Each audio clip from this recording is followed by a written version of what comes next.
ஆச்சி கொழுக்கட்டை மாவு வந்தாச்சு. ஆச்சி கொழுக்கட்டை மாவிற்கு கொழுக்கட்டை அச்சை கேட்டு வாங்குங்கள். கேரளாவின் இடுக்கி மாவட்டத்தில் தரைப்பாலத்தை கடந்தபோது ஆற்று வெள்ளத்தில் பாதியில் சிக்கி தவித்த மின்வாரிய ஊழியர்கள் 3 பேரை பொதுமக்கள் கயிறு கட்டி மீட்டனர்.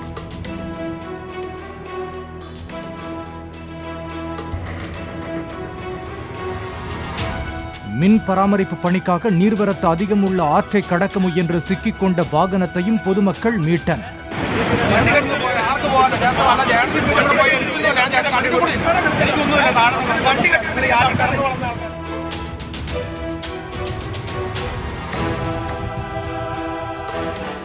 ஆச்சி கொழுக்கட்டை மாவு வந்தாச்சு.